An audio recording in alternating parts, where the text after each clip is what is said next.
Hello everyone. This is my second review after having used the Ducky One 3 TKL keyboard for a couple of weeks.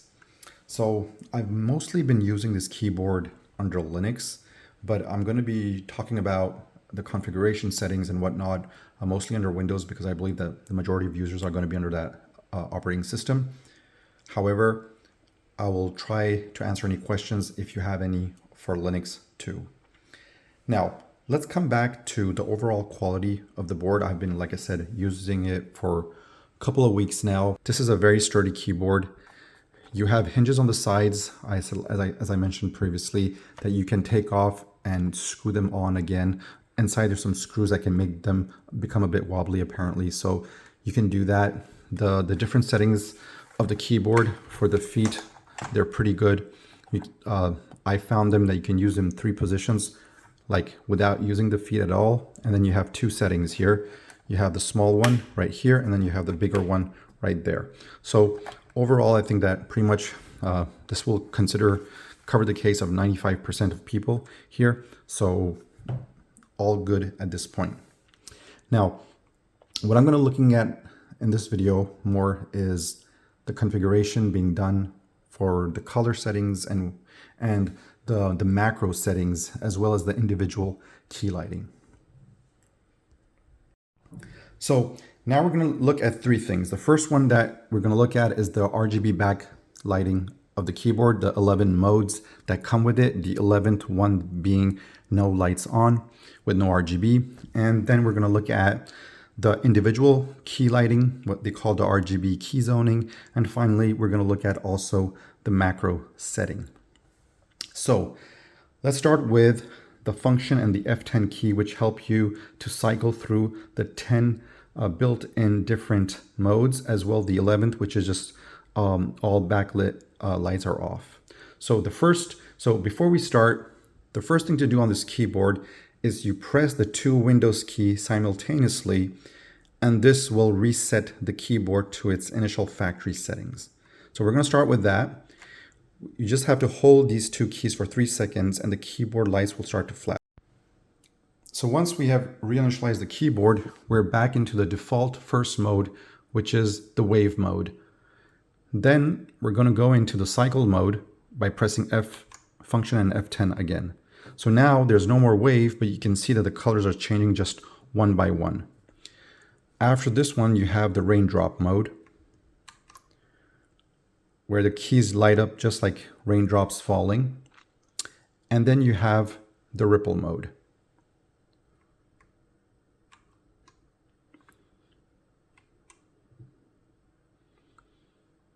Then you have the rainbow mode.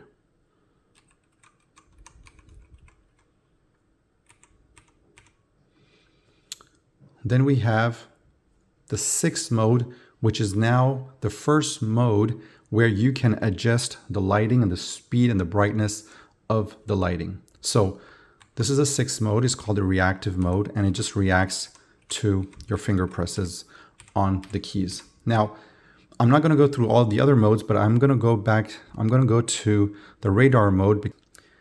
Right now, the pattern is quite fast. So this is the 10th mode. And it has, as you can see on the documentation, a wrench on it. That means that it can be adjusted for RGB brightness as well as speed. So to be able to change the speed, you have to press the function key and the left or right arrow. The left arrow will decrease the speed, the right arrow will increase the speed, like so. Left arrow, you can see the speed is now much slower. And if we increase this now, this is as fast as it can go. Okay, so now we're going to look at how we can change the color of the pattern. So right now, the radar mode is in white mode, and we're going to go and put it, let's say, for example, in orange mode. So the key combo to go into first color selection, you press function and space bar together. Or function, you keep it pressed first and then you press space bar. Now you have color selector, and the orange color is right here. There are 2 of them with a lighter shade here on the W. So I'm going to go with the A color. So if you press this, you see that the pattern now of the radar mode has changed.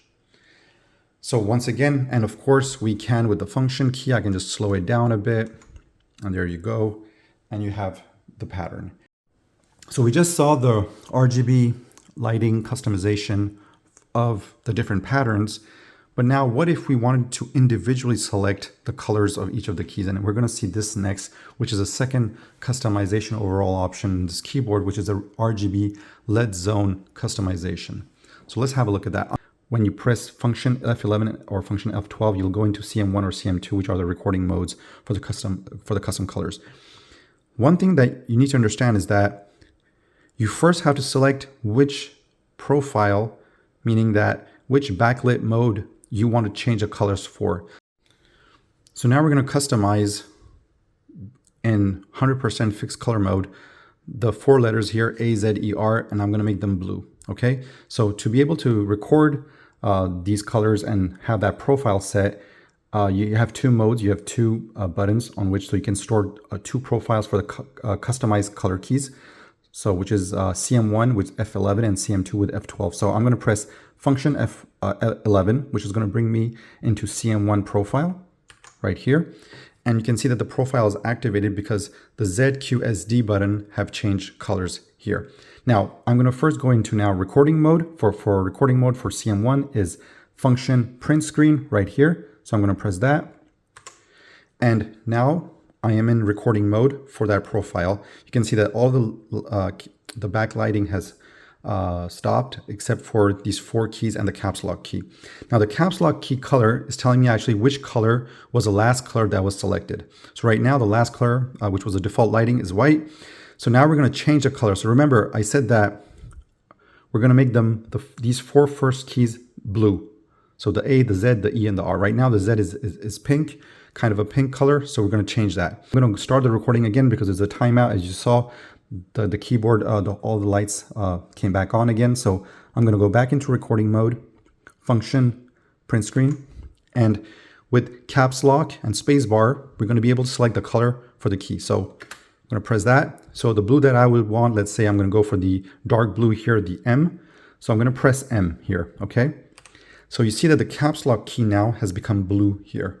And now all the keys that I'm going to press here are going to become blue, and that is a color that's going to be recorded for the profile. So I said that we're going to make the 4 keys A, Z, E, R blue. So A, Z, E, and R. Now you can see that they're all blue, and I'm going to stop the recording by pressing caps lock and the scroll lock button. So caps lock, scroll lock, and you can see now that in this mode, which is 100% full backlighting, the 4 colors, the keys that are now blue, where the rest is the default color that I had selected. Now, if I wanted to just change the color for the other keys, the color selection is done with the function and spacebar key. So I don't know, let's say we want it to be green. So you can see that now I've changed the color of the whole keyboard, but the color for the 4 letters is still blue. Okay, so now we're going to see how the macro assignment works. So I've just reinitialized the keyboard again, and to be able to go into recording mode for the macros, you have to be on profile 2 to 6. It won't work with the default profile, which is the profile 1. So if you press function Alt Tab, which is the key to enter into recording mode, if you're on profile 1, it will not work. So we're going to change, and let's say we're going to go to profile 2, and to the keyboard, the way it confirms that it went into profile 2 is that the 2 and the caps lock backlits keys will blink twice. So if you go into profile 3, it will be 3 times, and so on and so forth. So let's go into profile 2, function 2, and you see that they have blinked twice. So now to be able to enter the macro recording mode, you have to press function Alt. I'm going to use this one, function Alt and Tab. So you keep them pressed for 3 seconds. The keyboard will go blank, and the function will appear as a red key here to say that the visual cue to say you are in recording mode. So let's do this.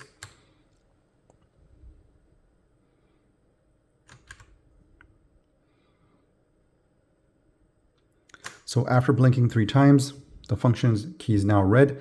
So the way now to record a macro is, as you can see on the screen, I'm showing you actually all the different macro keys that can be reassigned. So I'm going to be reassigning the page up and the page down respectively for volume up and volume down. So let's do volume up. The volume up is the B key. The volume down is the C key, which is the default binding. So I'm going to reassign the B to the page up and the C key to the page down. So to be able to reassign now, the function is the main key to remember here. So there are three combinations to remember. Function alt, whichever you prefer. Function alt tab to enter and exit the recording mode. Function Windows key and the key that is in the documentation for the macro binding, and function and whatever key you want the reassignment to. So page up is what we want to reassign the volume up key, which is the B. So we're going to press function page up. So you see it lights up to say that the keyboard has acknowledged the input, and we want to reassign the B key to the page up that we just selected. So function and Windows key for B for volume up.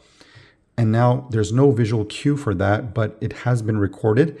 And then we're going to be just pressing function alt once to go back into recording mode for the next key. So function alt, you see that the function key is back to be the only one lit. To make sure that the recording did go well with the page up, you just have to press function, and it will light up all of the keys that have a binding. So if I press function, you see that the page up has a binding, and the red keys are showing you which are the keys that cannot be rebinded, remapped, basically. So Control Alt and on the right hand side and the left hand side. All right, so let's go to page down to decrease the volume. So I'm going to press function page down, right? And the combo in the documentation for a volume down is the C key. So function Windows key and C. So for Windows key and C, and then function alt to just say that I'm moving on to the next recording. Now to make sure that both of them are assigned, press function. You see both up and the page up and page down have been assigned. And now I'm going to exit the recording mode of the macro. So I'm going to exit the recording mode of the macro. So function alt and tab again. So now we're going to see if during the macro settings we can remap also the pause or the scroll lock, or for example the print screen keys to something else. So if we look at the manual is quite explicit. The keys are grayed out, so normally we should not be able to do that, but let's give it a shot. So we're going to go into profile 2 or 3. I'm going to go in profile 3, and then I'm going to go into the macro recording mode. So that's function alt tab.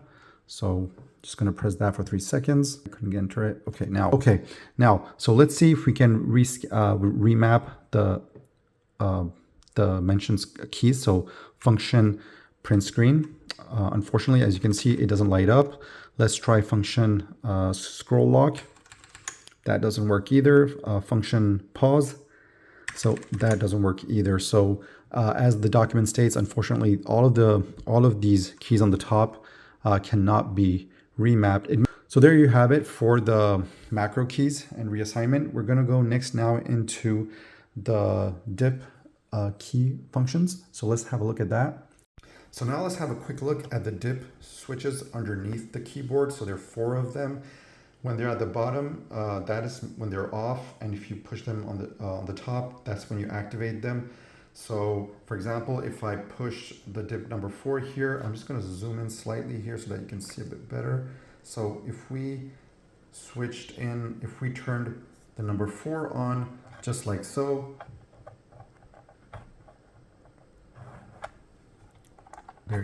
the right Windows key will serve as the menu key, and it won't bring up the Windows menu anymore when you press. So only the left Windows key will work. So let's wrap up this quick review. This keyboard is really good. I personally like it a lot.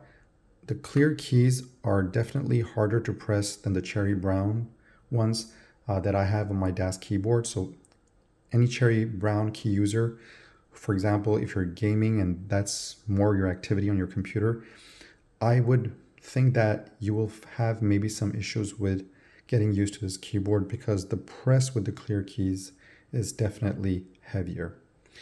I personally am okay with it. I actually have prefer this much more than the brown keys. I feel this feels more sturdy. You have to really press the key.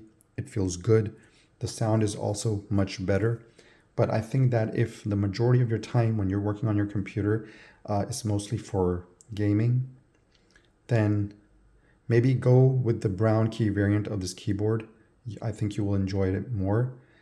And if you're like me doing more work and programming, coding, by the way, this keyboard is great for coding. This keyboard is amazing. And just remember one thing always, right?